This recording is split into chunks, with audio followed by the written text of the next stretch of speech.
Oh, my friend, we are deporting you. So namhlanje sisefloor of store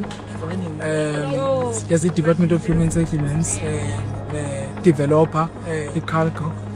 la khona sizo evacuate ama residents aka sibase emafithi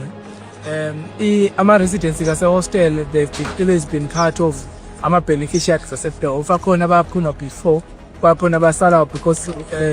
izindlu zayinekho ngaleso sikhathi but ke sasesika nenkinga ukuthi kwaba nema invasions ayenzeka because kwaba nabantu ababona ukuthi kuya benefit besebenza la bezohlala la kodwa ke njengamanje namhlanje sizodemolisha simove abantu ukuze sikwazi ukuba ne-development because i-development asefloor ofimile kufuneka udevelop kuyo le area le ukuya kuleli site elingapho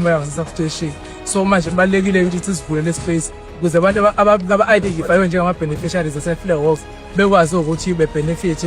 uma sekwakhiwe. Ukhona Home Affairs uyasilekelela ngomsebenzi siphethe ilist yase-human settlements ukwenza sure ukuthi ama-beneficiaries alana kuba abantu aba-right ngabe identifyiwe akhona ama-foreign nationals akapheka kathele i-Home Affairs asewathathile already and-ke sizowa-check-a onke ama-ID ku-Home Affairs ukwenzela ukuthi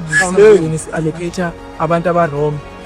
ey'ndlini laphana funa senze sure ukuthi abantu esiku-allocate aba-verifyiwe nama-ID abo averifyiwe ukuthi bama-South Africans kodwa njengoba ngisho sizosebenzisa i-list futhi yama-beneficiaries ase-human settlements ukuze singagcini sifake umuntu wayenga-identifywanga njenge-beneficiary kule development yala eFleur. So bonke abantu laba abanama-approvals ase-Fleur bazobe sebekwazi ukuthi be-benefit mase siqedile ukukhanda la ngoba kufanele sakhe la ukuze sikwazi ukuthi abantu abe-identifyiwe bekwazi ukubenefit.